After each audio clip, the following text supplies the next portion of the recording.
The world is quiet now, heavier than it was yesterday, as if the earth itself is holding its breath in a reverent, terrified pause, stunned by what it has just been forced to swallow. The sky above northern France is a bruised pale grey, the color of wet slate and old iron, refusing to let the sun break through to warm the devastating scene below. It is the morning of October 26th, 1415, the day after the impossible happened, and the silence that hangs over this narrow corridor of trampled farmland is not merely the absence of noise. It is a physical weight, a thick, suffocating blanket woven from shock and the sudden, violent erasure of an entire generation of nobility.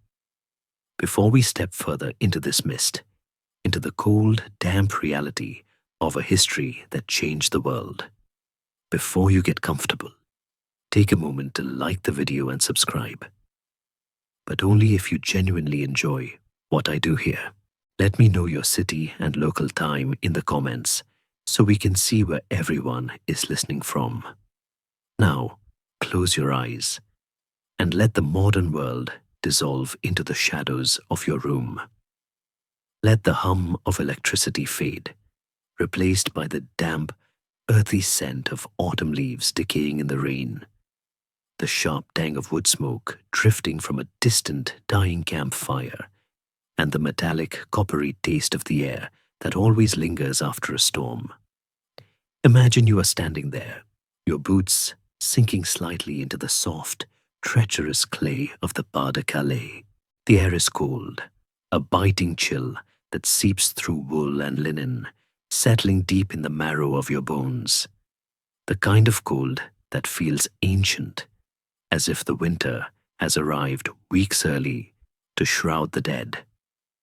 There is no cheering here, no triumphant fanfares echoing off the nearby woods of Agincourt and Agincourt.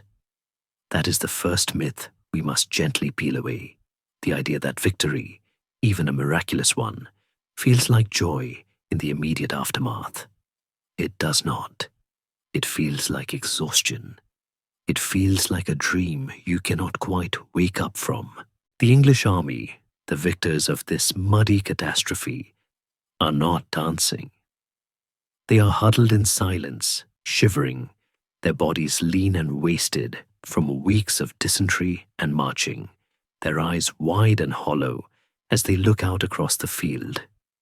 They are numb. They are arguably more surprised than anyone else. They stand amidst the wreckage of the French aristocracy, surrounded by the crumpled, steel-shelled forms of dukes, counts, and marshals, men whose names were supposed to be immortal, men who owned the land, the law, and the very concept of war, yet who now lie still, reclaimed by the indifferent mud. It is a scene of surreal devastation. Thousands of bodies lie in heaps, piled high in the center of the field where the press was thickest. A chaotic monument to a panic that spiraled out of control. The mud, churned into a deep, sticky batter by thousands of frantic hooves and boots, has begun to freeze slightly in the morning air, locking the scene in a grim tableau. You can hear the faint, rhythmic dripping of water falling from the bare branches of the trees that line the battlefield. A slow, ticking clock marking the passage of time in a world that feels as though it has stopped. A raven croaks somewhere in the distance, a harsh, grating sound that tears through the stillness. But otherwise, there is only the sound of the wind moving through the trampled wheat stubble, whispering over the cold steel of discarded gauntlets and broken lances. This is the aftermath of Agincourt. It is a moment that historians still argue whether to classify as a brilliant tactical masterstroke or a tragic accident of geography and arrogance. But standing here in the mind's eye, the labels matter less than the feeling. The feeling is one of profound dislocation, The medieval world was built on a very specific set of rules, a hierarchy as rigid and dependable as the stone walls of a cathedral. The king rules the nobles protect the people, and in war, the knight is the supreme predator, an invincible tank of chivalric power. Yesterday, just 24 hours ago, that was the truth. Today, it is a lie. Today the knight is obsolete, defeated not by a better knight, but by a starving archer holding a piece of yew wood, by a lack of food, and perhaps most humiliating of all, by the rain. The sheer scale of the reversal is difficult to comprehend. France had everything: the numbers, the wealth, the home field advantage, the glittering armor that cost more than an English village would earn in a century. England had a sick king, a few thousand sick men, and a desperate need to go home. And yet, the French are dead, and the English are packing their meager belongings to march toward Calais. As you walk invisibly through the English camp, you see men cleaning their weapons with a mechanical, detached focus. They are scraping the mud from their boots, checking the fletching on their remaining arrows, bandaging wounds with strips of dirty cloth. They do not look like heroes of legend. They look like survivors of a shipwreck. There is a strange intimacy in the air, the bond of men who have peered over the edge of the abyss together and found that the abyss blinked first.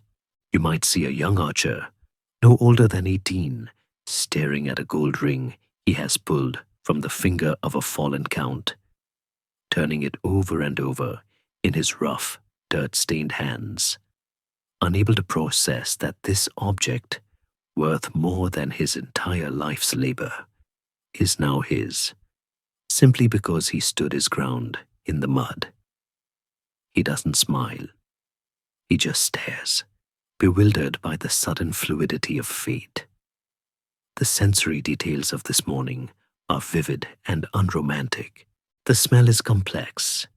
It is the earthy, rot-sweet scent of wet soil, mixed with the sweat of thousands of men and horses, and the faint, unmistakable odor of death that is beginning to rise as the day warms. The ground itself is the main character of this story, a villain and a savior rolled into one. It sucks at your feet as you walk. It is heavy, cloying, possessive.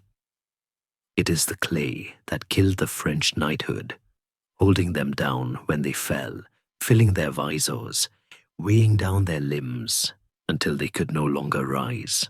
The English soldiers treat the ground with a wary respect now, stepping carefully, knowing that the earth is impartial, that it consumes kings and peasants with equal appetite. This is the twilight of the age of chivalry, though the men waking up this morning do not know it yet. They only know they are alive.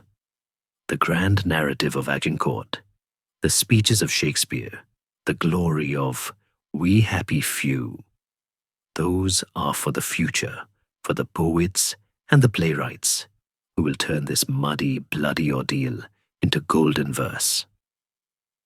But here, in the raw reality of 1415, there is no poetry. There is only the cold, the damp, and the stunned silence of a Europe that has woken up to find its reflection shattered. We must understand that this battle was not an isolated explosion of violence. It was the crescendo of a long discordant song, a collision of two desperate nations on a collision course that began long before the first arrow was nocked. To understand why the field is so silent today, why the loss is so catastrophic, we have to rewind the clock. We have to leave this somber morning, step back from the cold mud, and drift backward through the weeks and months, back to the moment when the ambition of a young, scarred king set this tragedy in motion. We have to go back to the summer, When the leaves were still green and the roads were dry, and the English Channel was just a strip of blue water waiting to be crossed. We have to see the man who led them here, not as the icon he became, but as the gamble he was. For Henry V, the road to this muddy field did not begin with a map. It began with a crown that sat uneasily on his head, and a ghost that whispered that he had to prove he was worthy to wear it. The silence of the aftermath is profound, but the noise of the preparation was deafening. A cacophony of hammers, saws, and political maneuvering that would eventually lead thousands of men to walk into a trap of their own making. Let us leave the dead to their rest for a moment and turn our gaze to the living, to the vibrant, dangerous world of August 1415, where a fleet is gathering in Southampton and a king is staring across the sea, dreaming of a conquest that everyone said was impossible. To understand the silence of the aftermath, we must first understand the deafening noise of the ambition that preceded it, drifting back from the cold October mud to the bright, anxious heat of August, where the story of Agincourt truly begins not with a weapon, but with a wound. If we could stand in the private chambers of Southampton Castle in the summer of 1415, watching the young King Henry V prepare for his great voyage, the first thing we would notice is the scar. It is not the sort of blemish that painters of the time would emphasize in their flattering portraits, but it is the defining geography of his face, a deep, jagged reminder of a battle at Shrewsbury years prior, where an arrow had struck him in the face, burying itself 6 inches deep into the bone of his skull. He survived only because a surgeon designed a special screw-like instrument to extract it, a procedure so agony-inducing that it likely forged a temper of steel in the young prince's soul. This is the man who looks into the mirror of the English Channel, not the carefree youth of Shakespeare's Henry IV, tossing drinks in a tavern, but a serious, intense, and deeply scarred 28-year-old veteran who believes, with terrifying absolute certainty, that God is on his side. He has to believe it, because his position is far more precarious than his crown suggests. We must remember that Henry's father, Henry IV, was a usurper who had seized the throne from his cousin Richard II, an act that stained the Lancastrian dynasty with a persistent doubt. In the medieval mind, a king ruled by divine right. To steal a crown was to invite the wrath of heaven. Henry V, therefore, is not merely sailing to France to grab land. He is sailing to demand a verdict from the Almighty. He needs a war, and more importantly, he needs a victory to prove to his subjects, his enemies, and perhaps himself, that God has forgiven his father's sin and sanctioned his reign. It is a gamble of existential proportions, played with human lives as the chips. The scene at Southampton is a spectacle of logistical mastery and medieval chaos. The waters of the Solent are choked with ships. Estimates suggest perhaps 1,500 vessels, a wooden armada gathered from every port in England and rented from the Low Countries, bobbing impatiently on the tide. It is a floating city of oak and canvas, smelling of tar, unwashed bodies, and the salty anticipation of the sea. On the docks, the activity is frantic. This is not a raiding party. It is an invasion force designed for conquest. Henry is not planning to burn a few villages and ride home. He intends to stay. We see men loading massive siege engines, dismantling them like giant puzzles to be stowed in the holds. Barrels of salted beef and flour. Thousands of horses, nervous and skittish, being coaxed onto ramps, and the men themselves, archers, men-at-arms, pages, cooks, and priests. There is a sense of nervous energy, a vibration in the air that comes before a great leap into the unknown. The English army is a mix of hardened professionals and feudal levies, men who have left their farms and workshops for the promise of plunder and the king's shilling. They do not know they are sailing toward a dysentery outbreak. They only know they are sailing toward France, the ancient rival, a land that in the English imagination is both a playground for glory and a rightful inheritance stolen by pretenders. The king moves among them, cold and efficient, checking manifests and inspecting troops. He is a man of details, obsessively organized, knowing that a missing horseshoe or a rotten barrel of pork can lose a campaign just as surely as a coward on the field.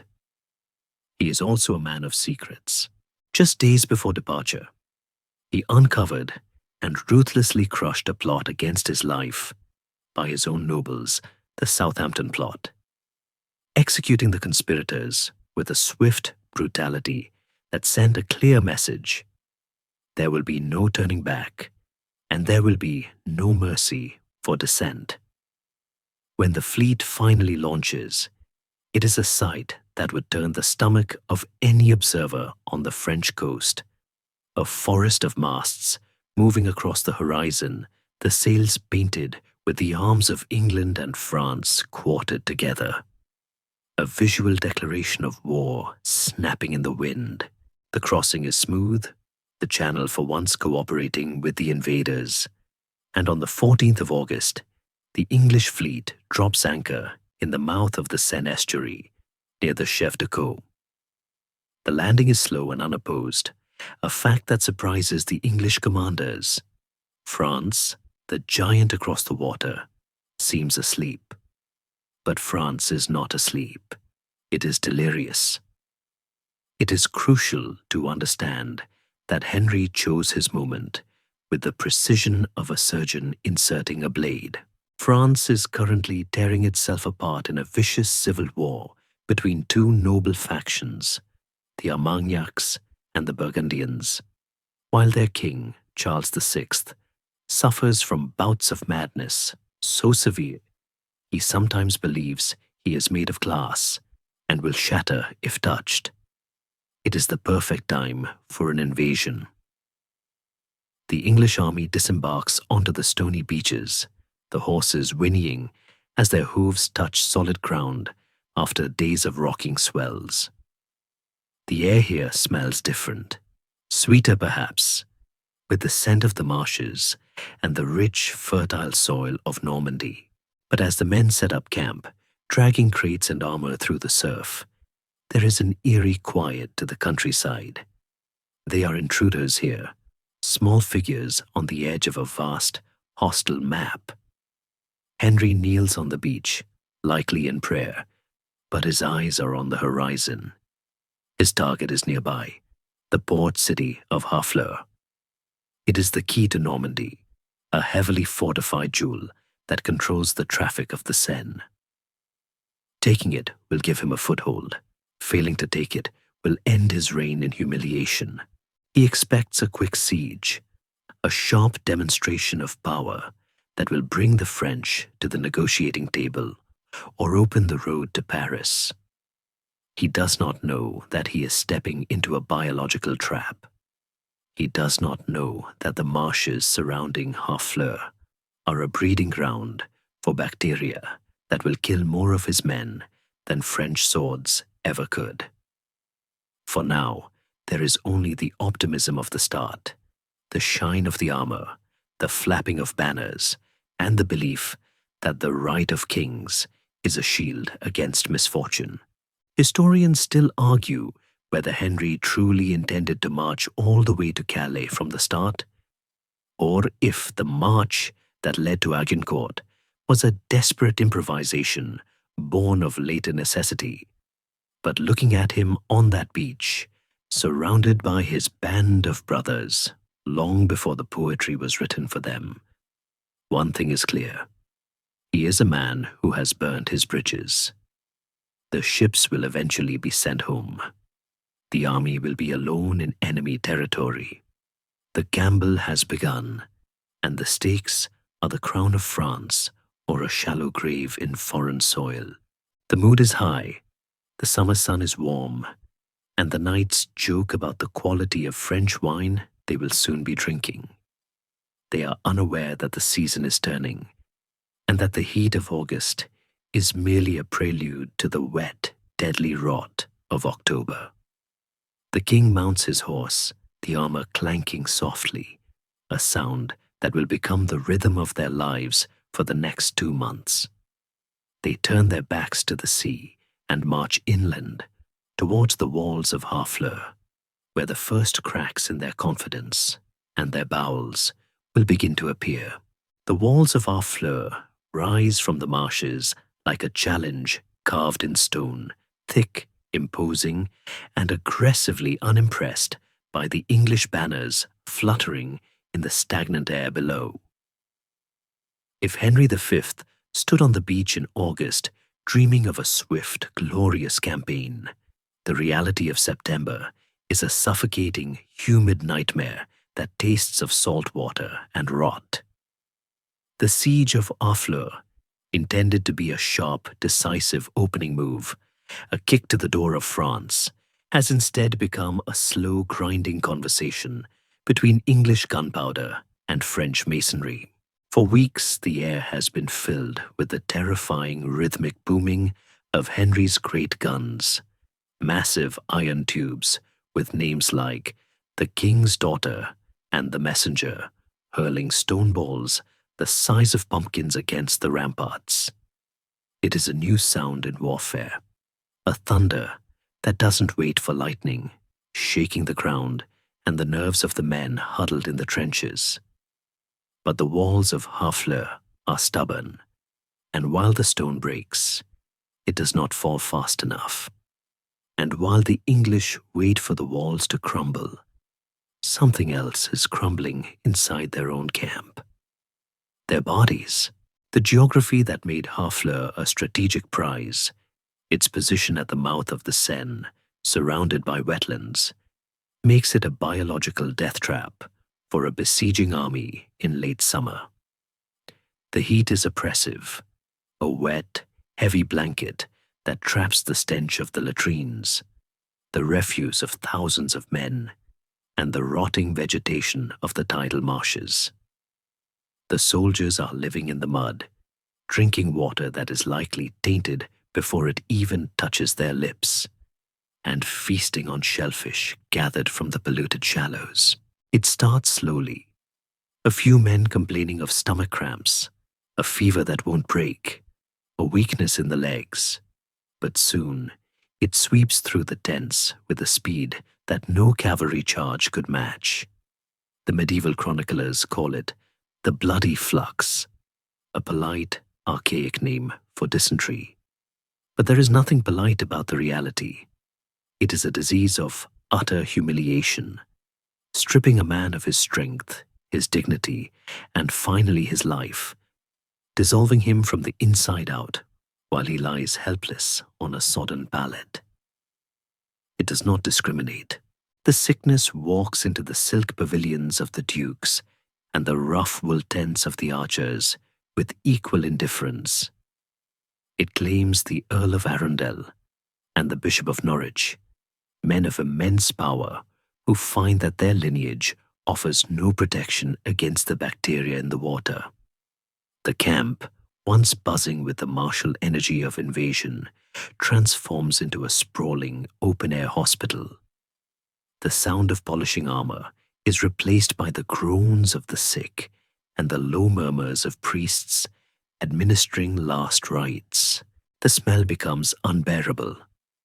A cloying, sweet-sick odor of mortality that clings to hair and clothes, impossible to wash away because the water itself is the enemy. Soldiers who were ready to storm the walls with ladders now struggle to lift their heads. The army is literally liquefying into the ground it came to conquer.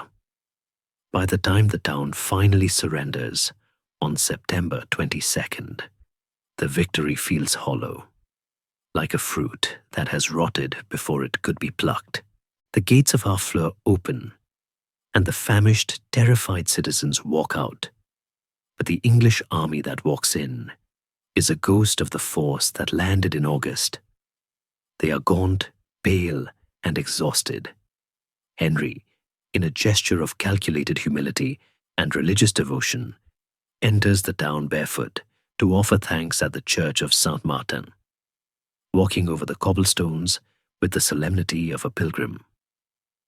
But even as he prays, his mind must be racing with the terrifying arithmetic of his situation. He has his foothold, yes, but the cost has been exorbitant. Of the roughly 12,000 men who sailed from Southampton, perhaps only 6,000 to 7,000 are fit to hold a weapon. He has lost nearly half his force, not to French swords, but to the invisible, microscopic defenders of the marsh. The prudent choice, the choice any rational commander would make, is to garrison the town, back the survivors onto the ships, and sail back to England before winter sets in. The campaign season is effectively over. The weather is turning, the army is broken, and the prize has been won. To stay is madness. To march further is suicide. His council urges him to return home, to claim the capture of Harfleur as a sufficient victory for 1 year, and return next spring with a fresh army. But Henry V is not merely a rational commander. He is a king trying to prove a theological point. To retreat now would look like weakness, like a man who took a bite and found it too tough to chew. It would validate the doubts about his house. He cannot simply sail home. He must parade his banner through the French countryside. He must show that he can walk across his rightful kingdom with impunity. So he makes the decision that will seal the fate of thousands. He announces that they will not sail to Southampton. Instead, they will march overland, northeast, through the hostile French countryside to the English stronghold of Calais. It is a distance of about 150 miles.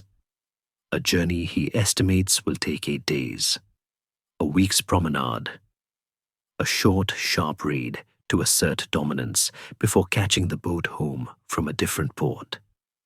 It is a breathtaking act of hubris. He is taking a small, sick, exhausted army, stripping them of their heavy baggage and siege artillery to increase speed, and plunging them deep into enemy territory with winter nipping at their heels. He sends the sickest men home by sea, a mercy, though many will die on the voyage, and garrisons a small force to hold Harfleur. What remains is a lean, desperate column of survivors, mostly archers, some men-at-arms, and a king who refuses to bend to reality. On October 8th, the English army leaves the safety of Harfleur's walls and steps out into the open country. They leave behind the comfort of the coast and turn their faces towards the grey horizon of the interior. They carry rations for 8 days. They carry their weapons, and they carry the lingering spores of the sickness in their guts. They are walking into a trap, though they do not see it yet. The French, who have been slow to mobilize, are finally waking up. They know where Henry is going. They know the route to Calais just as well as he does. As the English column stretches out along the road, moving with the deceptive speed of light travelers, they are not just marching toward a port. They are marching toward a collision that has been building for decades. The silence of the countryside around them is not peaceful. It is the holding of breath before a scream. The leaves are turning gold and brown, falling softly onto the road, covering the tracks of the men who are walking away from the only safety they have known in weeks, guided by a king who believes that destiny is a map he can draw himself. The sun sets earlier now, and the nights are getting colder. The march has begun. While the English army crawls north like a wounded animal seeking shelter, the vast slumbering body of France begins to stir, awakening not with a start, but with the slow, terrifying grandeur of a giant realizing it has been stung. News in the Middle Ages travels at the speed of a horse's gallop, carrying rumors that morph into legends by the time they reach the ears of the powerful. And the rumor now racing toward Paris is simple. The English king is exposed. He is alone, he is sick, and he is marching across open country with a force so small it is almost an insult to the dignity of the kingdom. In the great halls of Rouen, Amiens, and Paris, the initial shock of Harfleur's fall is replaced by a sudden predatory excitement. For the French nobility, war is not merely a matter of defense. It is the primary justification for their existence. A high-stakes performance of honor, lineage, and style. The call to arms goes out, echoing from the cathedrals to the chateaux, summoning the chivalric elite to a hunt. And they answer. They answer in numbers that defy logic, pouring out of their estates like a river of steel and silk, eager to wash the stain of the invasion from their soil. This is not a desperate mobilization of peasants defending their homes. This is the gathering of a gilded storm, a collection of the wealthiest, most arrogant, and most heavily armored men in Christendom, all converging on a single point with the intent of crushing the English under the sheer weight of their magnificence. The commanders of this assembling host are men of legendary reputation. There is Charles d'Albret, the Constable of France, a seasoned soldier who technically holds supreme command, and the Marshal Boucicaut, a paragon of chivalry whose exploits are read like romance novels. They are professionals, yes, but they are surrounded by a turbulent sea of dukes and counts, Orléans, Bourbon, Alençon, princes of the blood who bring their own armies, their own agendas, and their own stubborn pride. Historians still argue whether the fatal flaw of the French army was a lack of a single commander, or simply an excess of too many commanders. For when a dozen men of royal blood gather in one tent, strategy often bows to ego. But in these early days of October, there is no thought of failure. The mood is electric, almost festive. To be a French knight in 1415 is to believe in the invincibility of the heavy cavalry charge as a law of physics. If you hit something hard enough with a lance while riding a destrier, it breaks. It has always been so. The disaster of Crécy and Poitiers, decades prior, are dismissed as anomalies, ancient history that has no bearing on this modern gleaming generation. They are bringing the full might of the feudal system to bear on a starving band of archers. It feels less like a campaign and more like a coronation of their own martial virtue. Visually, the gathering is a spectacle that burns the eye. If the English army is a study in brown and grey, mud-stained wool, rusting mail, unpolished leather, the French army is a kaleidoscope of heraldry.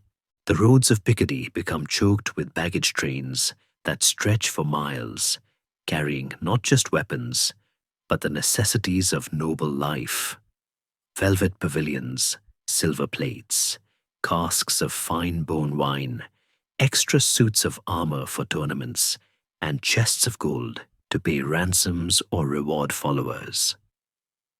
They ride high-bred horses draped in caparisons of blue and gold, embroidered with the lilies of the Valois or the lions of their houses. The sunlight catches the polished steel of their plate armor, a technology that has advanced significantly since the last great wars, encasing the wearer in a near impenetrable shell of articulated metal, sending ripples of light across the autumn fields. It is a display of wealth so aggressive it serves as a weapon in itself, designed to intimidate the enemy before a blow is struck. They are the finest knights in Europe, and they know it. They treat the upcoming battle not as a grim necessity, but as a stage. They are already arguing over who will have the honor of leading the vanguard, who will capture the English king, and who will claim the most prestigious prisoners. Yet, beneath the pageantry, there is a dangerous political current. France is a divided house, split between the Armagnacs and the Burgundians, two factions that have been murdering each other in the streets of Paris for years. The English invasion has forced a temporary, fragile truce. The Duke of Burgundy, John the Fearless, holds back, playing a waiting game, but sends his brothers and his vassals. The Armagnacs, currently in control of the Mad King, Charles VI, who remains absent, kept away from the battlefield to prevent his capture, rush to lead the army, eager to claim the glory for their faction. This internal rivalry adds a frantic edge to the mobilization. It is a race to see who can save France first. Every noble wants to be the hero, which means every noble needs to be in the front row. They are not thinking about terrain or logistics. They are thinking about precedence. They are bringing thousands of servants, pages, and grooms, swelling the army's size to perhaps 20,000 or 30,000 men, a moving city that consumes everything in its path. They drink the villages dry as they pass, confident that victory will pay the tab. As the French army moves north to intercept Henry's path to Calais, they move with a terrifying fluidity, like a net closing around a school of fish. They know the terrain. This is their backyard. They know the river crossings. They know that Henry is trapped on the wrong side of the river Somme, mirroring the predicament of his great-grandfather, Edward III, before Crécy. The French commanders shadow the English parallel to the river, guarding every bridge and ford, forcing the English to march further and further upstream, deeper into the interior, further away from safety, starving them of time and food. It is a strategy of cat and mouse, but the cat is a leviathan clad in steel. The French scouts report back that the English are weak, eating nuts and berries from the hedgerows, suffering from the rain. This news only feeds the French overconfidence. They begin to see the English not as a threat, but as a nuisance to be exterminated. The psychological distance between the two armies is vast. One is fighting for survival, praying for a miracle. The other is fighting for sport, assuming the result is already written. The atmosphere in the French camp at night is one of boisterous camaraderie. The fires are large and plentiful, fed by the timber of the local forests. There is music, the sound of lutes and laughter drifting into the dark. They gamble on the outcome, placing bets on how quickly the English will break. They are so certain of their superiority that they almost pity the ragged men marching parallel to them. They do not see the mud as an enemy yet. They see the fields of Picardy as a vast, flat tournament ground waiting for their hooves. They do not fear the longbow. They have thicker armor now, plate that can deflect a quarrel, or so they believe. They are blinded by the very thing that makes them impressive, their tradition. They are the culmination of centuries of nightly warfare, a storm of iron and gold gathering on the horizon, beautiful and terrible. But storms, for all their power, are blind to the landscape they strike. They do not see the narrow gap between the woods of Agincourt and Agincourt. They do not see the plowed earth waiting for the rain. They only see the English banners moving slowly in the distance, a small stubborn stain on their landscape that they are itching to wipe away. The net is tightening. The gilded storm is ready to break.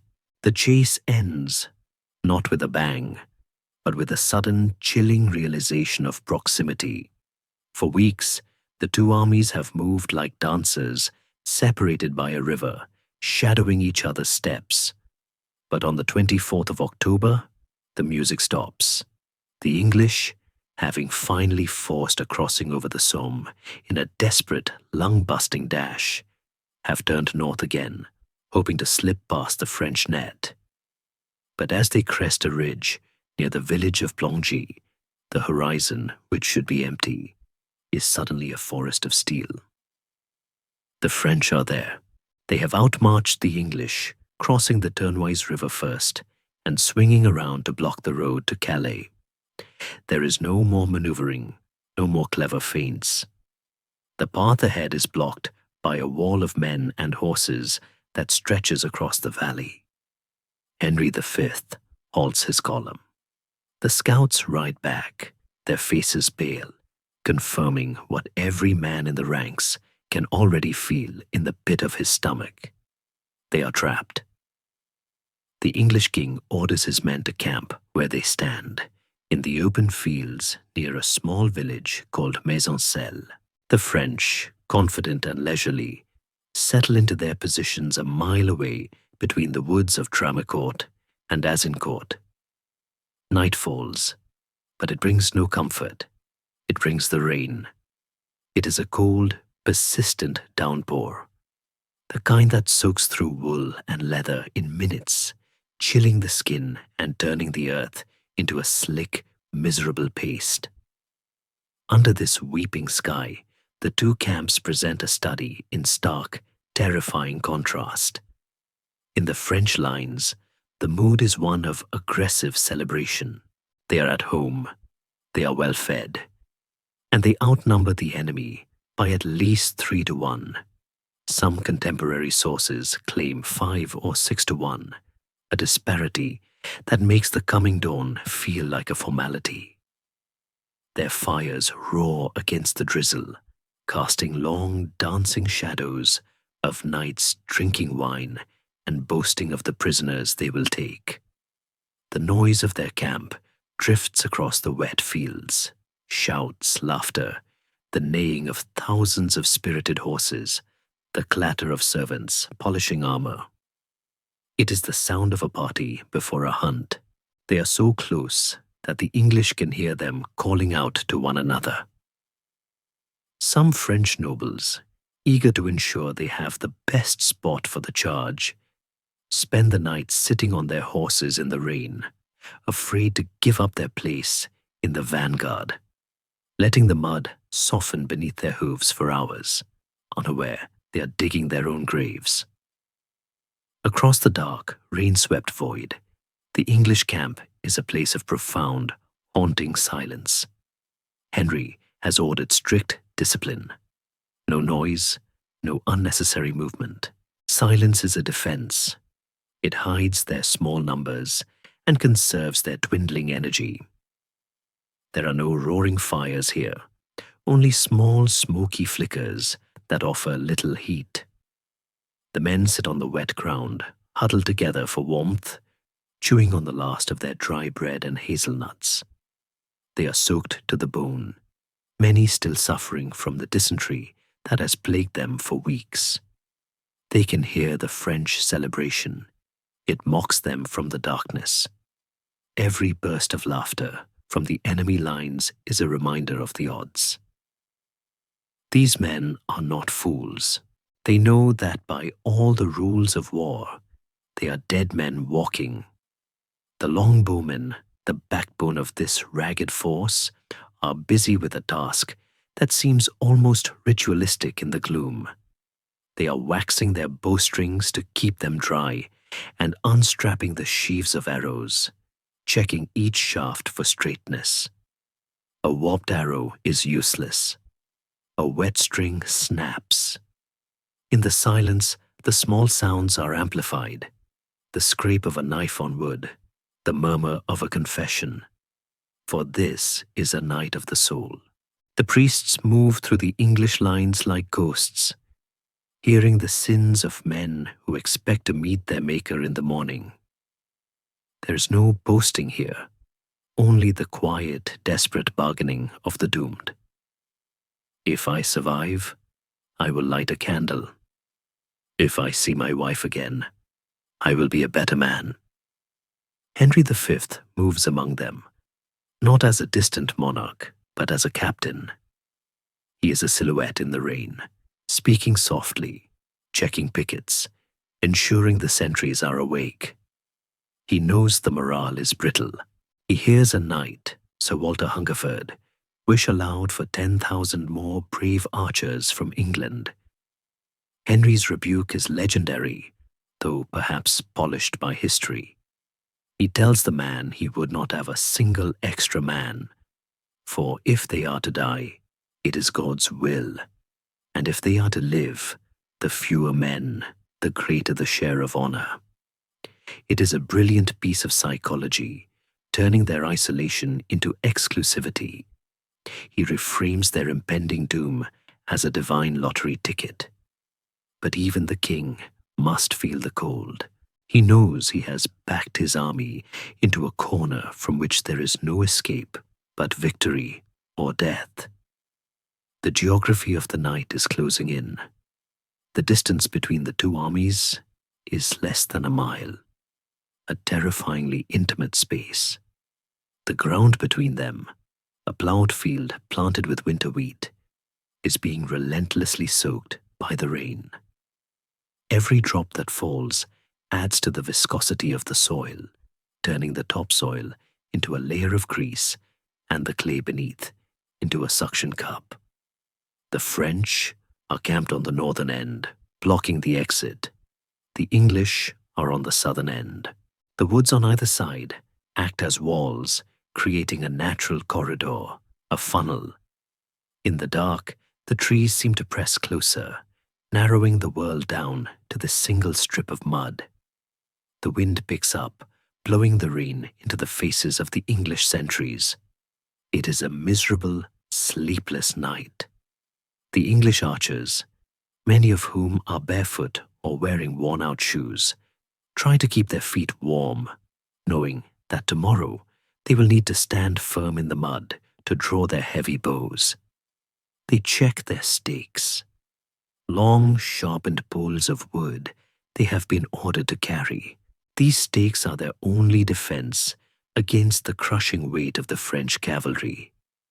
They sharpen the points in the dark, the sound of whetstones scraping against wood, joining the rhythm of the falling rain. As the hours drag on toward dawn, the contrast between the noise of the French and the silence of the English becomes a physical pressure. The French are spending their energy. The English are hoarding theirs. The French are looking forward to the plunder. The English are looking inward at their mortality. It is a psychological siege. The darkness feels heavy, pregnant with the violence to come.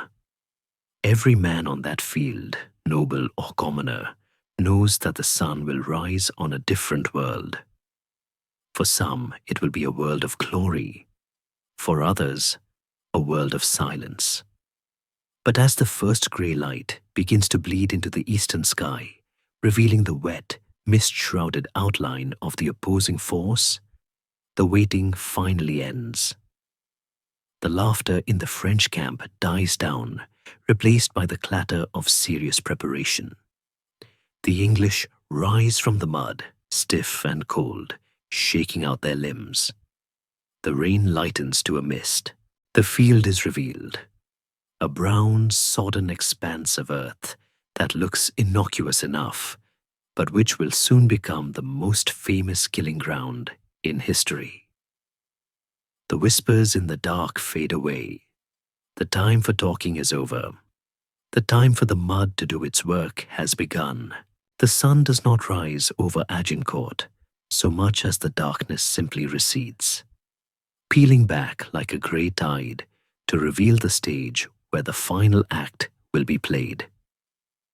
It is the morning of St. Crispin's Day, October 25th, and the light is thin and watery, filtering through the mist that clings to the hollows of the landscape.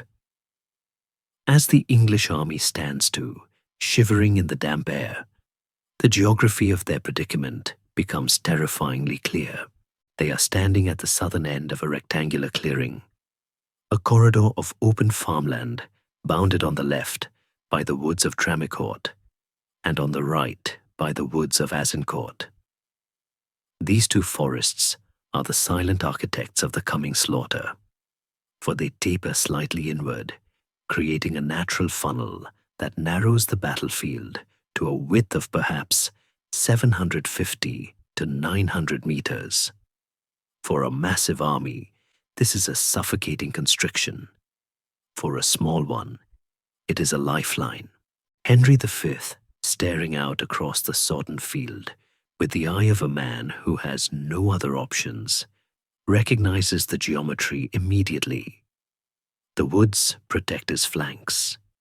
The French, with their thousands of knights and horses, cannot sweep around the sides to encircle his tiny force. They will be forced to come straight at him, head-on, into the teeth of his defense. It is the only piece of luck the English have had in weeks, and Henry intends to exploit it to the inch. He orders his men to deploy not as a ragged mob, but as a machine designed for one specific purpose: to stop a charging horse. The English formation is deceptively simple. Henry places his dismounted men-at-arms, the knights and nobles who will fight on foot, in three main blocks in the center, commanded by himself, the Duke of York and Lord Camoys. But the real teeth of the army are the archers. They are massed on the flanks of the men-at-arms, jutting forward in wedge-shaped formations known as herses, resembling the jagged teeth of a harrow. This arrangement creates a crossfire zone, a kill box where arrows can strike the enemy from the front and the sides simultaneously. But Henry knows that flesh and yew wood are no match for the impact of a charging destrier. And so, he plays the card he has been holding since the march began. He orders the archers to plant their stakes. These are not hasty improvisations. They are 6-foot lengths of hardwood, sharpened at both ends, which the men have been lugging across France like penitents carrying crosses. Now, the purpose of that burden becomes clear.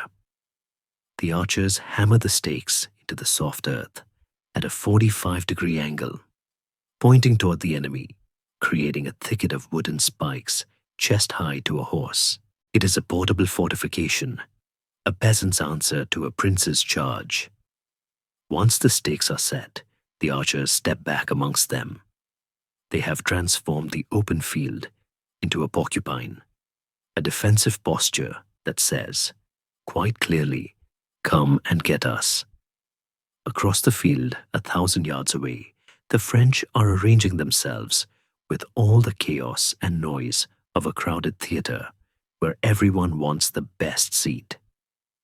The narrowness of the field, which saves the English, is a disaster for the French. They have too many men. The vanguard alone numbers nearly 8,000 knights and men-at-arms, all cramming into a space that can barely contain them. They are forced to pack together, shoulder to shoulder, rank after rank, a solid wall of steel plates and mail. The banners of the great houses, Albret, Boucicaut, Orléans jostle for position, creating a riot of color against the grey sky. It is a formation built for power, not maneuverability. Behind the vanguard waits the main battle, and behind them, the rear guard. It is a column of metal so dense that men in the middle can barely lift their arms. They are confident, certainly, but there is a lack of discipline in the air. The nobles are arguing over precedence. The crossbowmen and artillery, who should be at the front to soften the English line, are pushed to the rear because the knights refuse to wait behind commoners. They have brought a sledgehammer to crack a nut, unaware that the nut is encased in spikes. And then, nothing happens. The two armies stand facing each other across the muddy expanse of plowed winter wheat. The distance is too great for arrows, too far for a sudden charge. It is a stalemate. The French have no reason to attack. They are well fed, warm, and blocking the only road to Calais.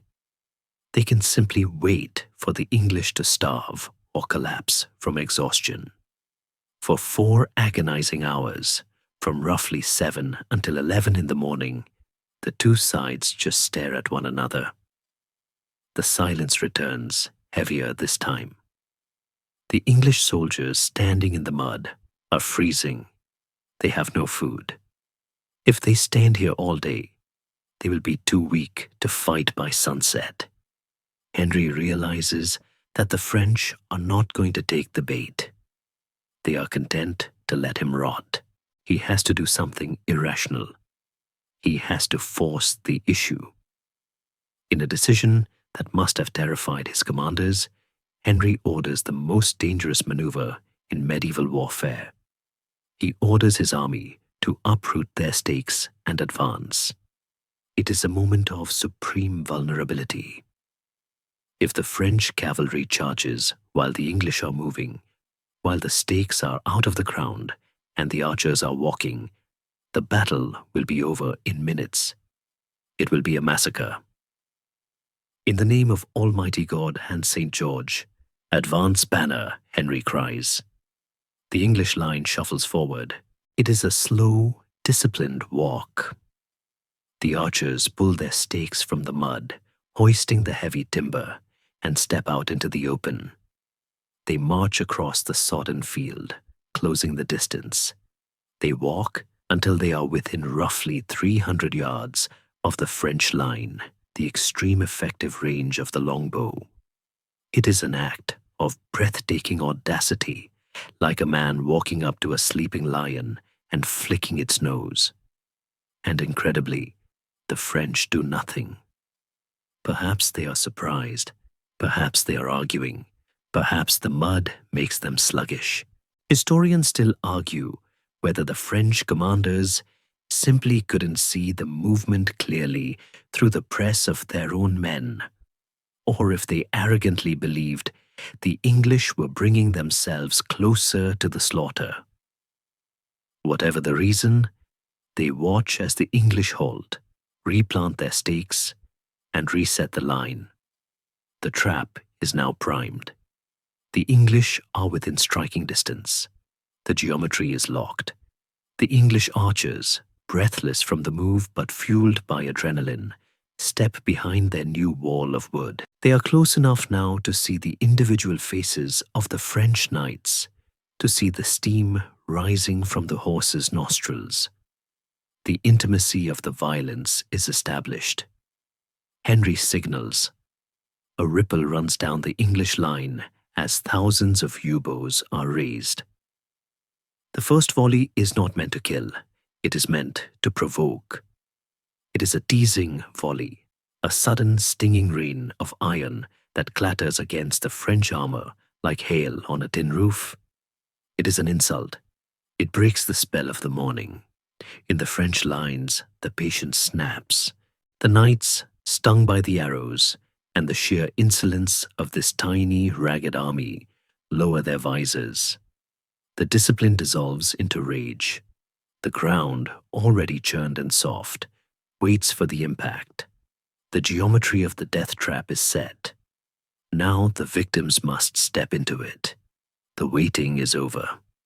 The air changes, charging with the static of imminent death, and the narrow field of Agincourt prepares to swallow the pride of a nation.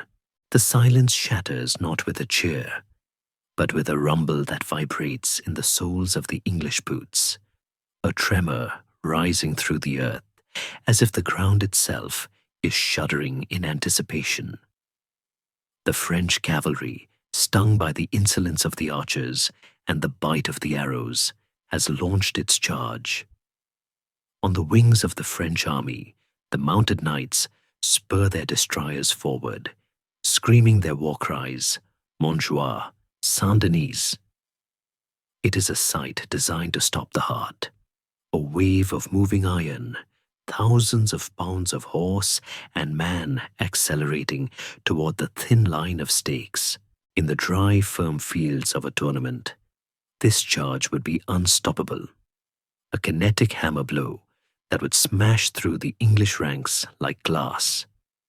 But this is not a tournament, and the field of Agincourt is not dry.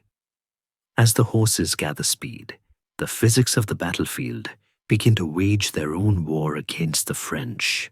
The plowed earth, soaked by days of torrential rain, has been turned into a treacherous, clinging clay.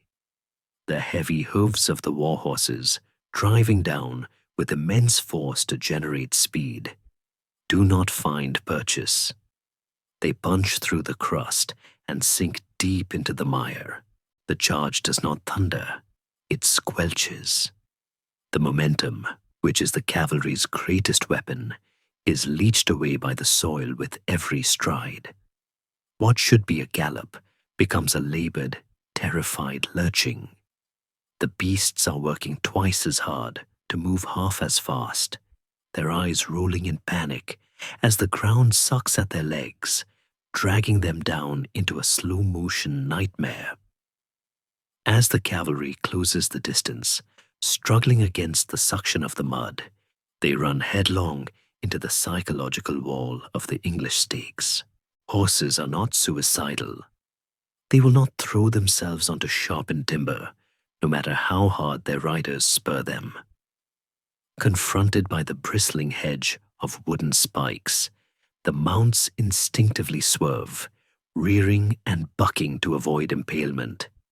The cohesion of the charge disintegrates instantly. Instead of smashing into the English archers, the French knights are forced to pull up or veer off, crashing into one another in a chaotic tangle of sliding hooves and flailing limbs. Some brave or unlucky riders are thrown directly into the stakes, the wood finding the weak points in the horses' barding, but most are simply repelled, drifting back like a wave hitting a breakwater. And here is where the tragedy compounds. The retreating cavalry, maddened by pain from the arrow storm and out of control, gallop back towards their own lines. But the French main battle, the thousands of dismounted men-at-arms, is already marching forward. The retreating horses crash into the advancing infantry, knocking men flat into the mud, trampling their own comrades, and shattering the formation before it has even reached the enemy. It is a catastrophic collision of friendly forces, a self-inflicted wound that throws the French advance into confusion. And yet, the French infantry presses on. They have no choice. The mass of men behind them is pushing them forward. Now begins the slow, grueling march of the men-at-arms, a journey of only a few hundred yards that becomes an odyssey of endurance. These men are wearing full-plate armor, the pinnacle of medieval protection, often weighing between 25 and 30 kilograms. It is a suit of steel designed to deflect lances and swords. But in the mud of Agincourt, it becomes a leaden prison. The weight is distributed over the body, manageable on firm ground, but here, every step is a battle against gravity. A man steps forward, his sabaton sinking past the ankle, the clay sealing around the metal. To take the next step, he must wrench his foot free with a massive effort of his thigh and back, only to sink the other foot immediately. They are wading through a knee-deep bog. Their breath becomes short, hot, and ragged inside their closed visors. The narrowness of the field forces them to bunch together, shoulder to shoulder, metal grinding against metal. There is no room to swing their arms to balance. If a man slips, and thousands do, he falls into the muck with a heavy, wet thud. And once down, he is in mortal peril. The weight of the armor, combined with the slick, sticky mud, makes standing up unaided nearly impossible. They lie there, turtle-like, flailing helplessly, as the ranks behind, blind to the obstruction, march over them, pressing them deeper into the suffocating earth. The advance is terrifyingly slow. To the English watching, it must look like a metal glacier sliding toward them, unstoppable but sluggish. The French knights lower their heads, angling their helmet visors to protect their eyes from the arrows that are now falling like a rhythmic, hissing rain. The sound of the advance is a strange, muffled clatter, the sucking noise of the mud competing with the clinking of steel. They are exhausted before they have swung a single sword. The physical toll of walking through heavy clay in plate armor is equivalent to running a sprint while carrying a frantic child on your back. The heart rate spikes, the muscles burn with lactic acid, and the heat builds up inside the suit with nowhere to escape. By the time the front rank of the French finally stumbles within reach of the English men-at-arms, they are gasping for air, their vision blurred by sweat and condensation. They are not the fresh, arrogant warriors who feasted the night before. They are men pushed to the limit of human physiology. The tyranny of mud has fundamentally altered the terms of the engagement. It has stripped the French of their two greatest advantages, their mobility and their numbers. Their numbers have actually become a curse. The funnel shape of the battlefield means that the rear ranks, eager to get to the fighting, are pressing forward, crushing the front ranks against the English line. The French formation is so compressed that men cannot raise their weapons. They are pinned by the bodies of their comrades, trapped in a vertical crush that is just as deadly as the horizontal one on the ground. Historians recount stories of men found dead after the battle, without a single scratch on their bodies, simply suffocated by the pressure of the crowd, their lungs unable to expand against their breastplates in the crush. The mud has turned the battlefield into a pit, and the armor has turned the men into statues. The English, standing on slightly firmer ground and unencumbered by the need to advance, simply have to hold their line and let the French destroy themselves against the twin walls of exhaustion and overcrowding. The collision, when it fully comes, is not a clash of fencing masters. It is the desperate shoving match of a drowning crowd. The steel that was meant to make them gods has made them prisoners, and the mud is the jailer that refuses to let them go. If the mud is the anvil upon which the French army is broken, the hammer is a sound, a low, rhythmic thrumming that rises above the screams of men and the whinnying of horses, a vibration that seems to emanate from the very air itself. This is the song of the yew-wood, the terrifying melody of the English longbow, and for the men trapped in the mire of Agincourt, it is the sound of the apocalypse. To understand the sheer scale of the violence now raining down on the French, we must look at the instrument that produces it. The English warbow is not a hunting toy. It is a piece of heavy artillery made of organic material, a 6-foot stave of slow-grown yew, often imported from Spain or Italy, possessing a draw weight that would tear the muscles of a modern athlete. Estimates suggest these bows required a pull of 100 to 150 pounds or more. The men pulling them are not merely soldiers. They are biological machines, their bodies warped and shaped by a lifetime of practice. Archaeological evidence from the period reveals that archers developed thickened bones in their left arms and shoulders, skeletal deformities earned through the repetitive grinding strain of drawing the string to the ear. They are the working-class engine of this army, standing in their soiled hose and jerkins, planting their feet in the earth, and engaging in an act of mass production, the manufacture of death, at a rate of 12 shafts per minute. As the French struggle forward, the sky above them darkens, not with clouds, but with a phenomenon that chroniclers describe with a mixture of awe and horror: a snowstorm of arrows. The English archers, operating with the synchronized efficiency of a factory, loose their shafts in great, arcing volleys. Thousands of arrows rise in unison, pausing for a heartbeat at the apex of their flight before turning downward, accelerating with the full force of gravity behind the bodkin points. These are not broadheads designed to slice flesh.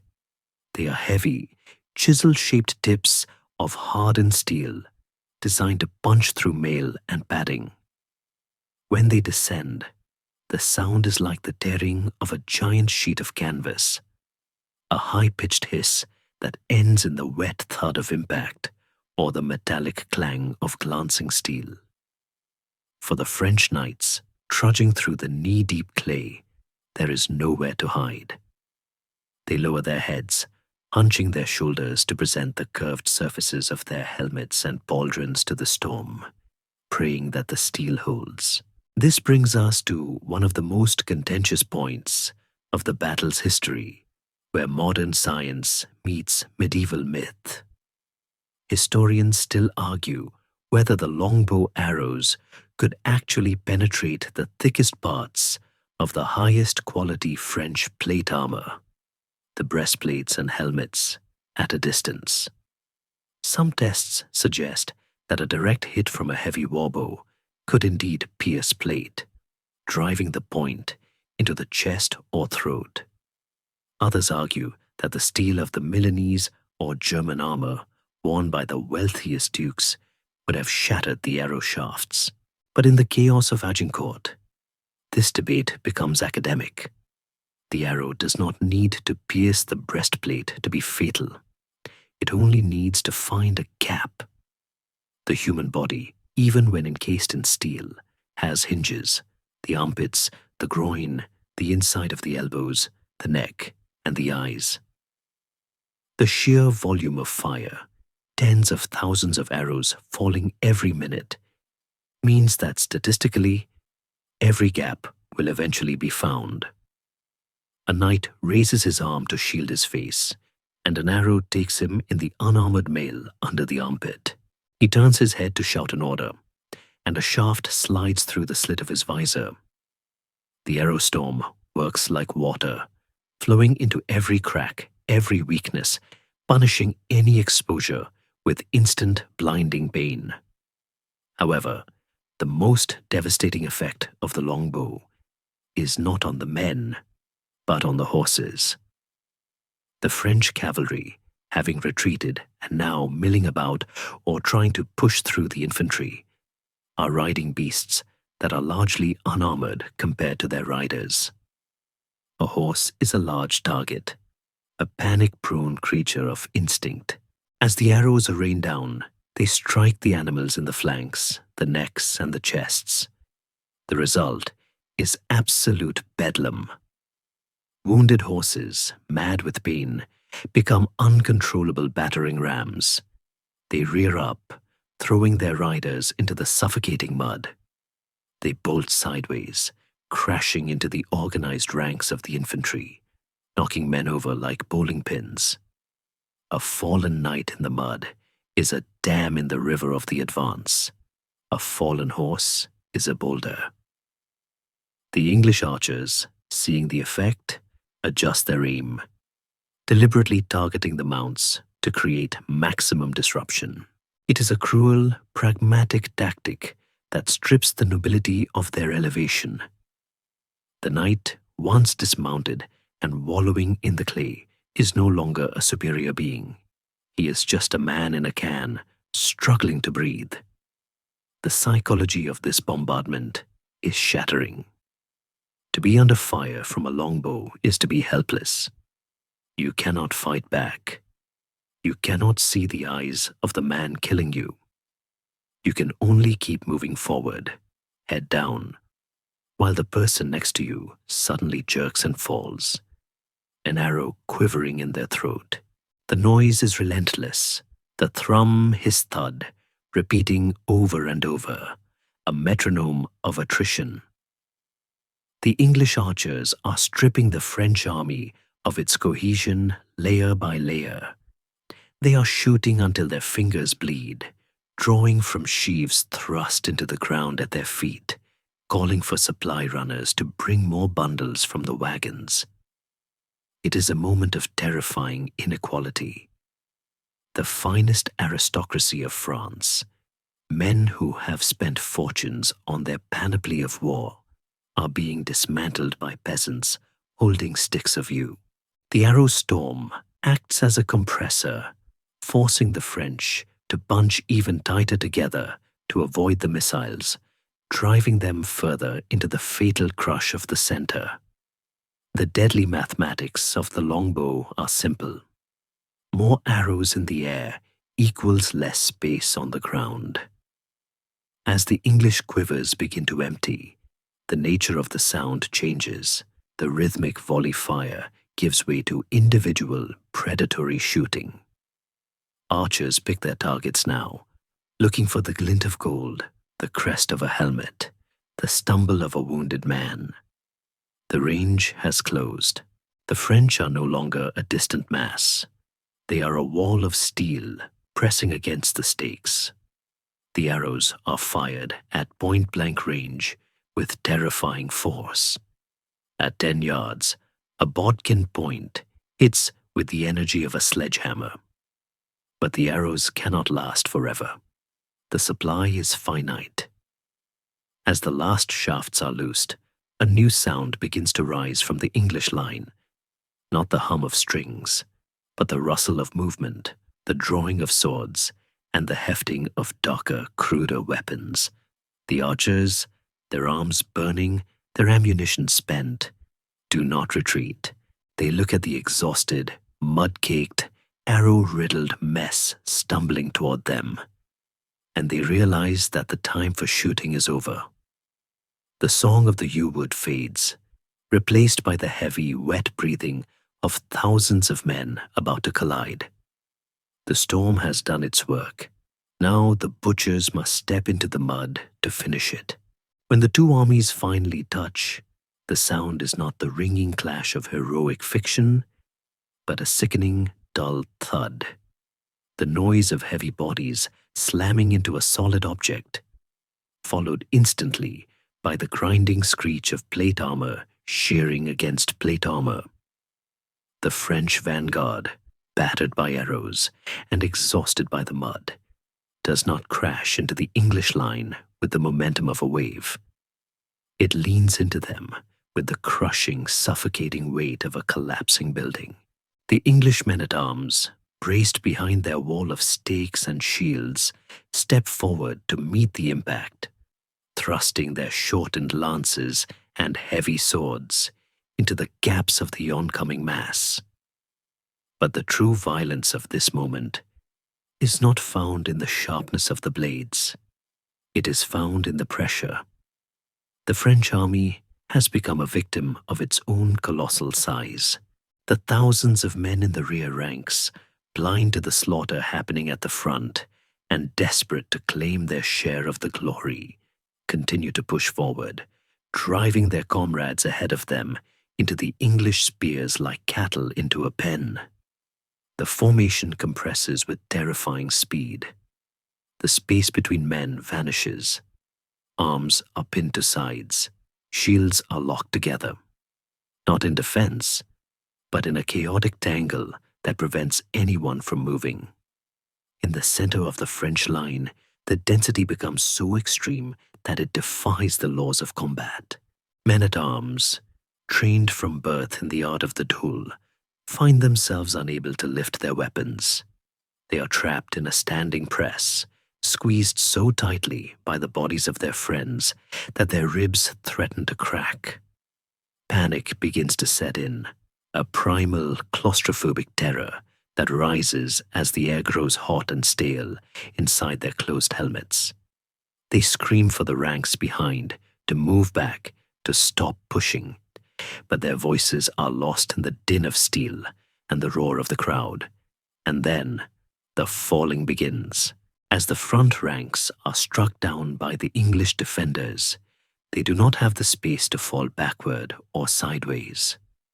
They crumple straight down, piling up at the feet of the living. The men behind them, shoved relentlessly forward by the blind momentum of the rear, trip over the fallen bodies. They stumble, pitch forward into the mud, and are instantly buried by the next wave of men pushed on top of them. It is a domino effect of horrific proportions. Within minutes, a bizarre and gruesome geography begins to form along the front line. The dead and the wounded are stacking up, creating a physical barrier of steel and flesh that rises from the mud. Chronicles of the battle speak of these piles reaching the height of a man, a wall of fallen iron that separates the combatants. This is not a metaphor. It is a literal rampart of human debris. The English, realizing the tactical advantage of this grisly terrain, climb up onto the heaps of bodies. They stand on the chest plates of the fallen French nobility, fighting from the high ground created by the enemy's own dead. From this elevated position, they stab downward, striking at the exposed necks and faces of the French knights who are struggling to climb over their own kin. The battle has devolved from a clash of armies into a chaotic, vertical struggle for air and space. The French are no longer fighting to win. They are fighting to stay upright, for they know that to touch the ground is to die. The horror of this crush is silent and intimate. While the swords ring out on the surface, beneath the piles, a different tragedy is unfolding. Hundreds of French knights, men of immense wealth and lineage, are dying without ever receiving a scratch on their bodies. They are suffocating, pinned face down in the mud by the weight of 3 or 4 other men, their visors filled with liquid clay. They drown in the earth of the country they came to defend. Others die of heat stroke, boiled alive in their own armor as the crush prevents their bodies from cooling. The tyranny of mud has claimed them completely. The English, by contrast, are fighting in the open air. They are outnumbered, yes, but they have room to breathe, room to swing, and room to step back. They work with a grim, butcher-like efficiency, thrusting and stepping, feeding the wall of bodies that protects them. Historians still argue about the exact mechanics of this phase, whether the English deliberately pulled back to draw the French into the funnel, or if the piles formed naturally. But the result is indisputable. The French army is paralyzed. The vast majority of their troops, trapped in the rear, can do nothing but watch the disaster unfold, or worse, continue to push, unknowingly acting as the executioners of their own vanguard. The English men-at-arms, led by Henry himself, fight with a desperate ferocity. The king is in the thick of it, his helmet dented by hammer blows, standing over the body of his brother, the Duke of Gloucester, defending him from the French wave. It is a brawl in the mud, devoid of all chivalry. There is no room for fancy swordplay, no space for the elegant maneuvers of the tournament. There is only the stab of a dagger through a visor, the smash of a poleaxe on a helmet, and the relentless, crushing weight of the crowd. As the morning wears on, the French morale begins to fracture. The men at the front, seeing the wall of dead grow higher and realizing that no help is coming, try to surrender.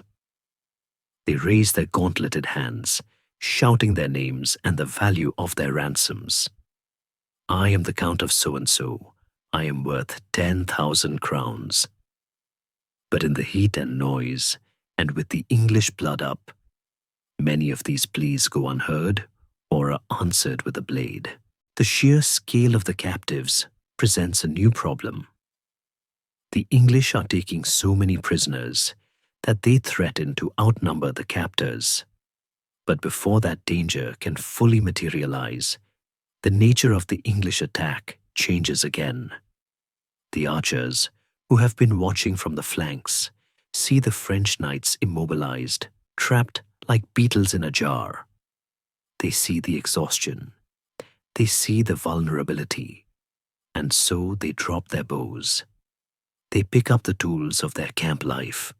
Heavy lead mauls used for driving stakes, wood axes, swords scavenged from the dead, and long skinning knives.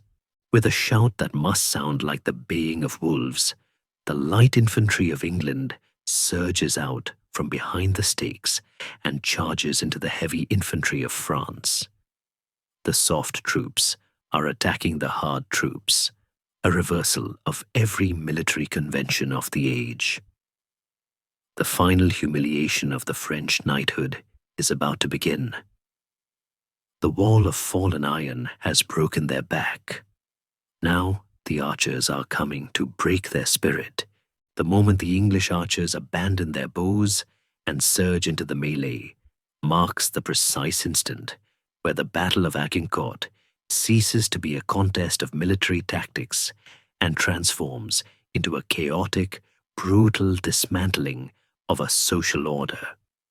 It is a scene that defies every romantic convention of Arthurian legend. In the illuminated manuscripts and chansons de geste that these French nobles grew up hearing, battles are decided by the clash of champions, sword against sword, honor against honor. But there is no honor in what happens next. There is only the ruthless, pragmatic violence of survival. The archers, men who have spent their lives toiling in fields and workshops, men whose names will never be recorded in any chronicle, come swarming out from behind their stakes like a hive kicked over.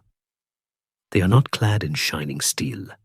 They wear padded gambesons, rough wool tunics, and leather jerkins. Many are barefoot to better grip the slick mud. Some are even stripped to the waist, their bodies lean and wiry.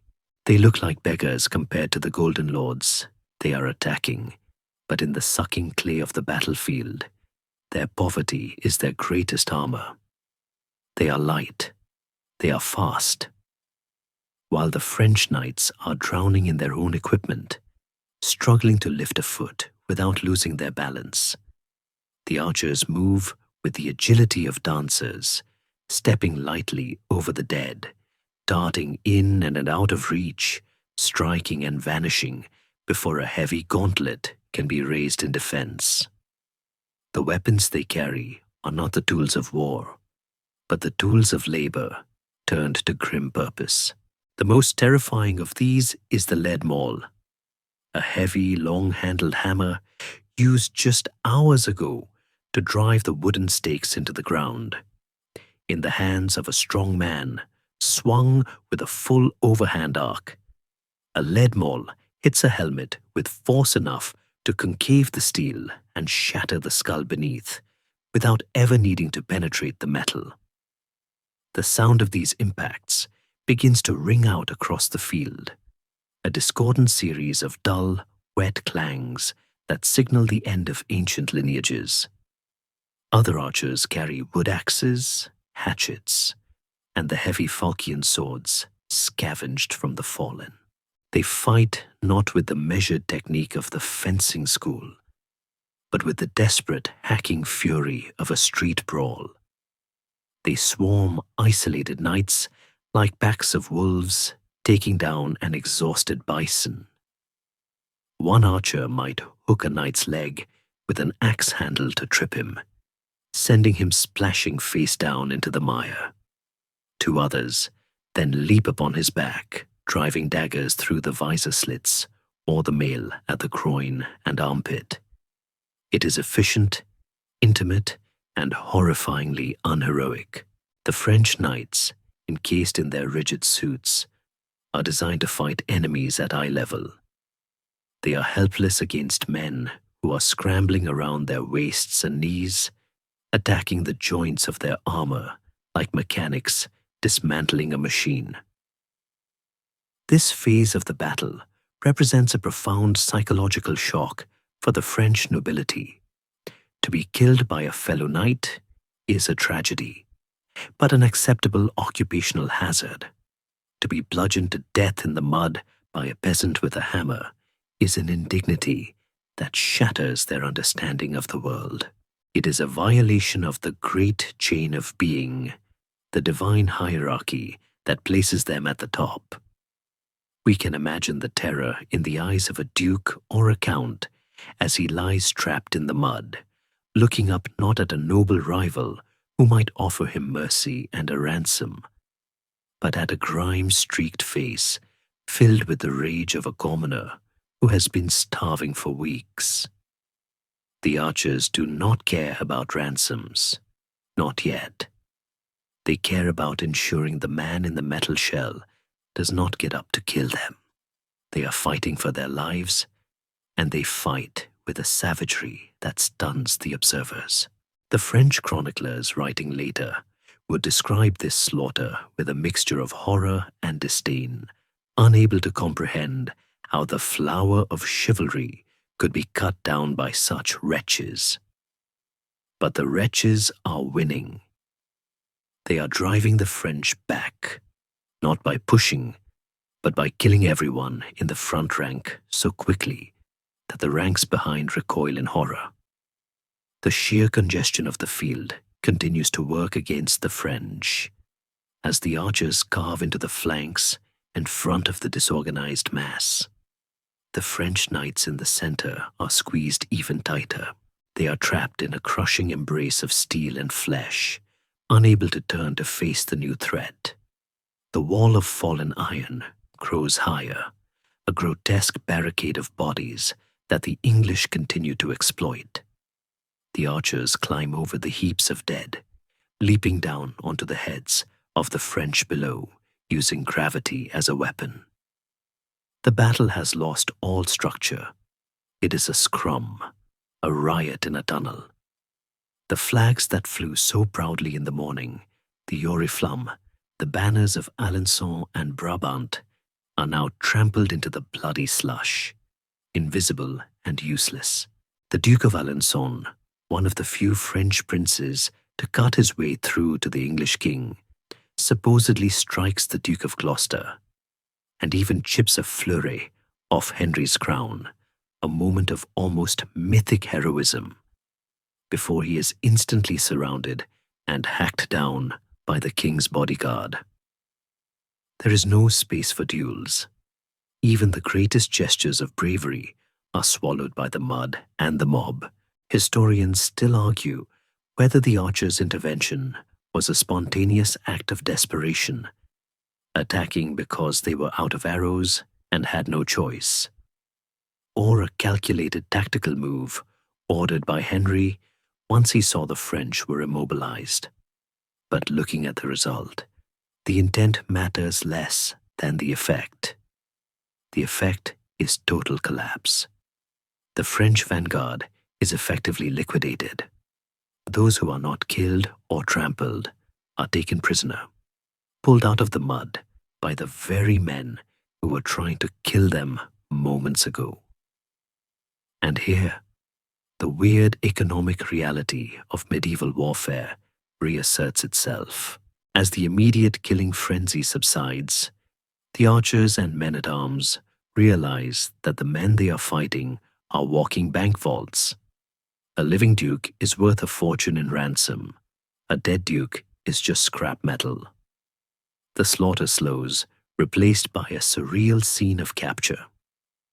English soldiers begin to drag French knights out of the press, removing their helmets to check their identities, arguing over who captured whom. The mud is now slick with blood, turning a dark, reddish-brown, a substance that coats everything. The gilded storm has officially ended, replaced by a landscape of groaning, broken men. The second French line, the main battle, which should have advanced to support the vanguard, looks at the carnage ahead and wavers. They see the piles of dead. They see the archers, bloodied and triumphant, standing on top of the corpses. They see the impossibility of the terrain, and they stop. The momentum of the French army is broken. The psychological dominance has shifted entirely to the small, exhausted band of Englishmen. The seemingly invincible armored knight has been revealed as a clumsy, vulnerable relic when taken out of his element. Agincourt has become a graveyard for the concept of heavy cavalry in bad terrain. The illusion of invincibility is gone, stripped away by the moles and the mud. The English lean on their weapons, gasping for air, their chests heaving, looking out at a field that has been transformed into a slaughterhouse. They are alive. Against all odds, against all logic, they are the masters of the field. But the day is not quite over. The shadow of fear has not entirely lifted, and in the confusion of the aftermath, a rumor will spark a decision that will stain the victory forever. A decision that reminds us that survival in war often demands a price paid in humanity. The sun is high now, but the darkest moment of the day is yet to come. The battle has seemingly reached its natural conclusion, the kinetic fury of the morning settling into the exhausted, heavy breathing of the afternoon. The English army, adrenaline fading into a dull ache, stands amidst a harvest of captured nobility. The fighting has largely ceased. The French vanguard is destroyed. The dead lie in heaps, and hundreds upon hundreds of French knights, perhaps more than the English have men to guard them, are sitting or kneeling in the mud, their helmets removed, their weapons cast aside. They are prisoners, guests of the English king, waiting to be ransomed back to their estates for sums that will make their captors rich for life. It is a moment of strange, fragile peace. The English soldiers are calculating their newfound wealth, dreaming of stone houses in the shires and land of their own. The French prisoners, though humiliated, are alive, trusting in the sacred, unspoken contract of chivalry that guarantees their safety once they have yielded. But war is a paranoid creature, and the fog of Agincourt has one final cruel twist to deliver, a twist that will transform this triumph into a moral scar that history has never quite been able to heal. The atmosphere shifts suddenly, not with a charge, but with a rumor. A shout goes up from the English rear. There is movement behind the lines. Reports filter through to Henry that the local French lord, Isambard de Agincourt, has launched a raid on the English baggage train, attacking the camp followers and stealing the king's jewels and crown. Simultaneously, the remnants of the French third line, the rear guard, which has not yet fought, appear to be rallying. They are regrouping on the ridge, thousands of fresh men and horses, shaking their lances, preparing for one last desperate assault to redeem the day. Henry V stands in the center of the carnage, his armor battered, his breath visible in the cold air, and looks at the geometry of his nightmare. He sees the fresh enemy in front of him. He sees the raid behind him. And then he looks at the prisoners. He is surrounded. If the French rearguard charges, and the thousands of prisoners sitting in his midst realize that help is coming, they only need to pick up the weapons littering the mud to overwhelm the English from the inside. The English army is stretched to its breaking point. They cannot fight a battle on two fronts, especially not when the enemy is already inside their lines. In the cold calculus of survival, Henry makes a decision that strikes the modern mind as a war crime, but which the medieval mind recognized as a grim necessity of the moment. He orders the immediate execution of the prisoners. The command ripples through the ranks, causing a moment of stunned hesitation. The English knights and men-at-arms, the very men who have just risked their lives to capture these prizes, stare at the king in disbelief. To kill a surrendered knight is a sin against God and a violation of the laws of arms. But more pragmatically, it is financial suicide. They are being asked to slit the throats of their lottery tickets. They refuse. Whether out of honor or greed, the English nobility will not do it. They turn their backs, shaking their heads. Henry, his face set in a mask of terrifying resolve, does not argue. He turns to the archers, the men who have no concept of chivalry, the men who have been killing with mallets and axes all morning. He assigns a squire to lead them and repeats the order. What follows is the darkest chapter of Agincourt, a scene of industrial slaughter that strips the last veneer of romance from the day. The archers move among the prisoners with a brutal efficiency. There is no ceremony here, no last rites. Men who were sharing waterskins moments ago are now enemies again. The French knights, largely unhelmeted and weaponless, can do little to defend themselves. Some are stabbed where they sit, others are bludgeoned. The burning of the prisoners begins, a chaotic, smoky, screaming purge. To ensure the work is done quickly, the English set fire to the barn where some of the captives are being held. The smoke drifts across the field, thick and acrid, mixing with the mist. The sheer horror of the scene is difficult to visualize. The flower of French aristocracy, men of ancient names and coats of arms, are extinguished like candles in a draught, not in battle, but in a panicked, preemptive cull. It is ugly. It is raw. It is the absolute zero of warfare, where all rules are suspended in favor of the only rule that matters, us or them. Historians still argue whether the threat of the French rearguard was real or imagined, and whether Henry's fear was justified. Was it a masterstroke of ruthless crisis management that saved his army from being overrun? Or was it a jittery overreaction by a young king pushed too far?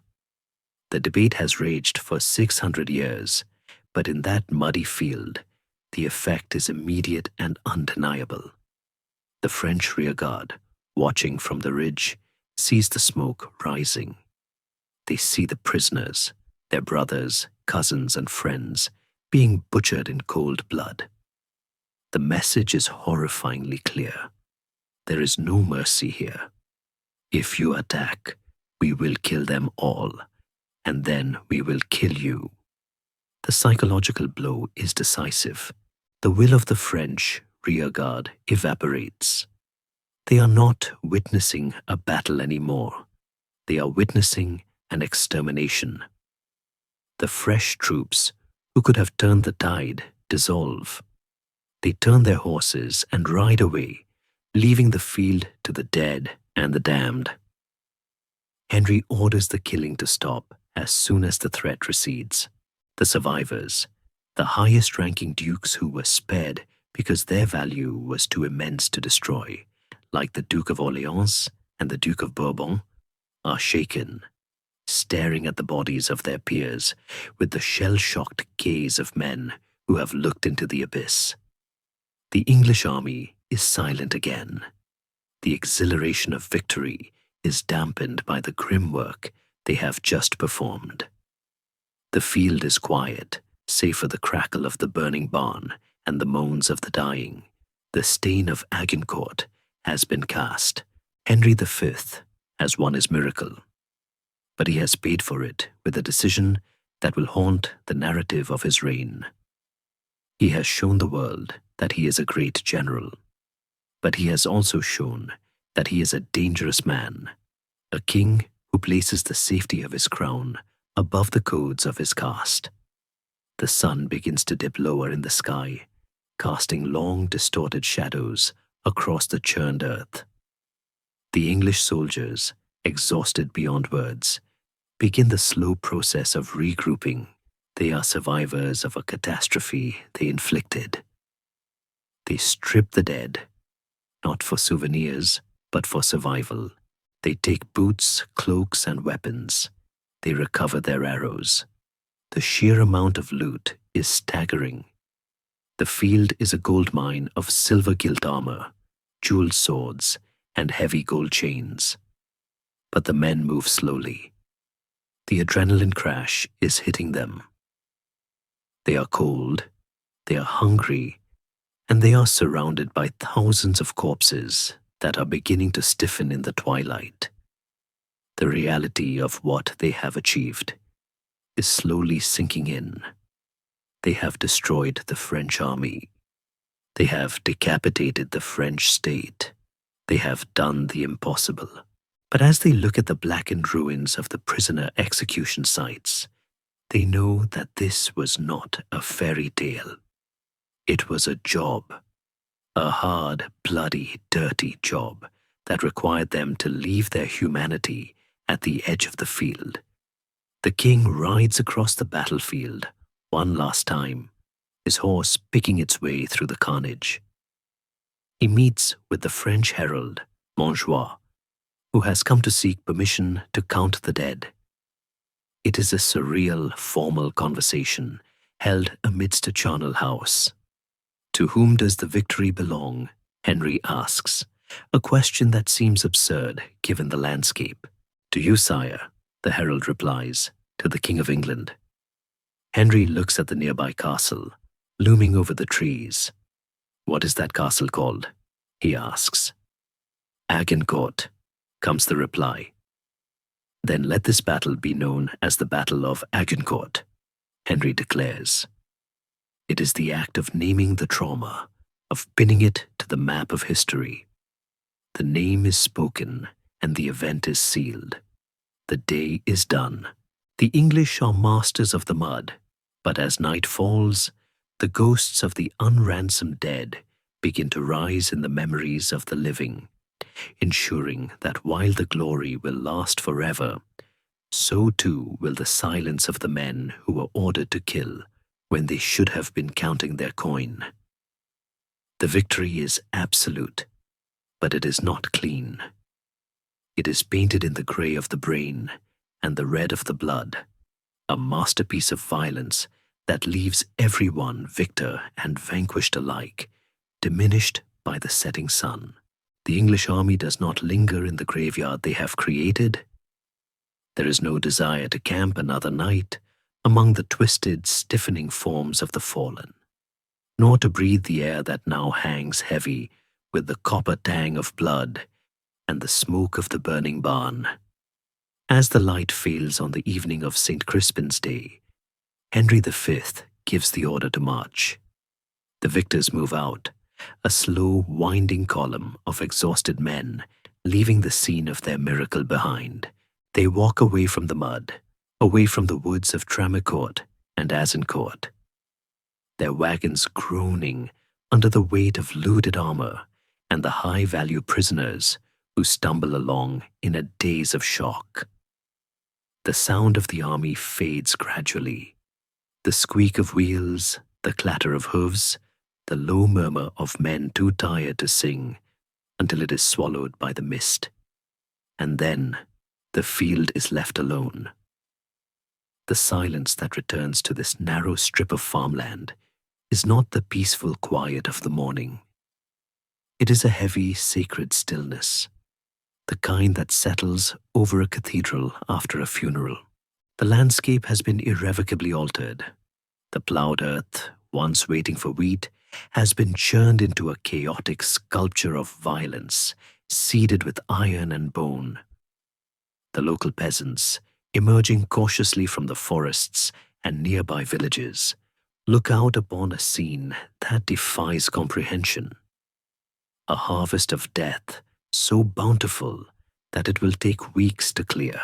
In the days that follow, they will perform the grim task of stripping the remaining bodies, burying the common dead in great mass pits that will eventually be lost to memory, while the noble dead are carted away to be entombed in the crypts of family chateaux, their effigies carved in the very armor that failed to save them. The march to Calais is not a victory lap. It is a continuation of the ordeal. The English are still sick, still hungry, and now burdened with the logistics of guarding hundreds of prisoners. The dysentery that stalked them at Harfleur walks with them still, yet there is a lightness in their step that was not there before. They carry the knowledge of the impossible in their chests. When they finally reach the coast and see the white cliffs of Dover rising across the channel, the relief is spiritual. The reception in London is rapturous. The king is hailed not just as a conqueror, but as a divine instrument. The fountains run with wine, the streets are hung with tapestries. But amidst the cheering, there is a somber undercurrent. The ships that bring the army home are also bringing the reality of the war back to England. The wounded, the maimed, and the stories of the mud. Henry, ever the astute politician, refuses to display his battered helmet or dented armor in the triumph, ostensibly out of humility, but perhaps also because he understands that the true face of Agincourt is not something to be celebrated, but something to be feared. He has become a legend in his own lifetime, the warrior king who defied the odds. But the man behind the legend remains elusive, a cold, pious figure who views victory as a receipt for his piety. In France, the aftermath is a national trauma that will echo for decades. The battle has decapitated the political and military leadership of the kingdom. There is hardly a noble family in the north that is not wearing black. The government in Paris, already fragile, collapses into chaos. The Armagnacs and Burgundians, instead of uniting against the foreign threat, tear each other apart with renewed viciousness, blaming one another for the disaster. The country slides deeper into civil war, leaving the door wide open for Henry to return, which he will, again and again, capturing Normandy and eventually forcing the French king to name him heir to the throne of France. And yet, historians still argue whether Agincourt actually won the war for England. For all the brilliance of the victory, the conquest was temporary. Henry V would die of dysentery just 7 years later, leaving an infant son and a legacy that would slowly crumble, until England was left with nothing of France but the port of Calais. The battle did not secure the crown forever. It merely purchased a few decades of dominance. its true legacy was not territorial, but psychological. It shattered the illusion of French invincibility and proved that a small, disciplined force could dismantle a feudal superpower. The prisoners of Agincourt face a strange, twilight existence. The most famous among them, Charles, Duke of Orleans, will spend the next 25 years as a captive in England. He is too valuable to release and too noble to kill. In his confinement, he does not plot revenge. He writes poetry. His verses, filled with melancholy and longing for his lost France, become some of the finest literature of the Middle Ages. It is a strange irony that the brutality of the mud produced such delicate art, as if the trauma of the battle forced the chivalric soul to retreat from the sword to the pen. The age of the knight is not over, but it is dying. Agincourt is the writing on the wall. It demonstrated that courage and lineage are no match for ballistics and terrain. The English longbowman, the commoner with his yew stick, has unseated the aristocrat on his charger. The social contract of war has changed. Future armies will look more like Henry's, professional, paid, and reliant on projectile weapons, and less like the colorful, chaotic gathering of the French nobility. The romantic ideal of war as a tournament is buried in the clay of the Pas de Calais, replaced by the cold efficiency of the slaughter. Today, if you were to walk the field of Agincourt, you would find it strikingly ordinary. The mud has long since dried. The mass graves are unmarked beneath the ploughed furrows. The woods of Tramecourt and Agincourt still stand, perhaps a little thinner, framing the view just as they did 600 years ago. There is a small crucifix by the roadside, a quiet reminder of the souls that departed here.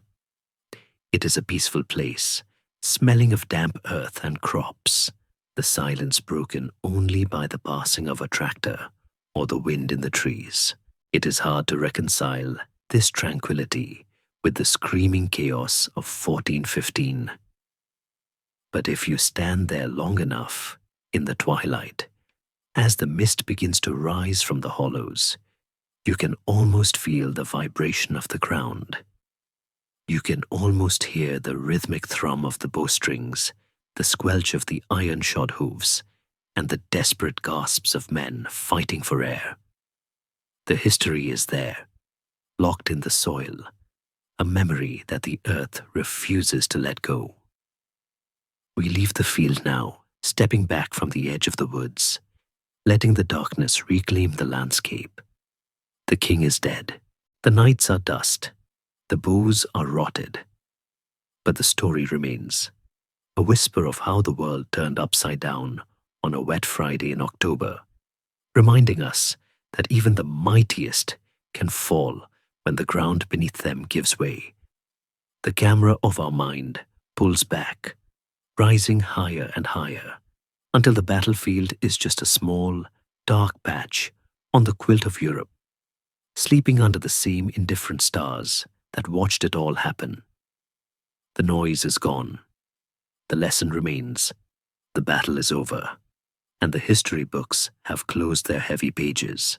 The longbows are unstrung. The armor is hung in quiet halls, and the mud has turned back into fields of golden wheat. The shouts of the captains and the thunder of the horses have faded into the vast, absorbing silence of the centuries. It is time to leave the 15th century behind. Let the tension of the day, your day, and the day of those ancient soldiers dissolve into the darkness of your room. You are safe here. The ground beneath you is firm and warm. There is no rain, no cold wind, no heavy march ahead of you. There is only the stillness of the night and the steady rhythm of your own breathing.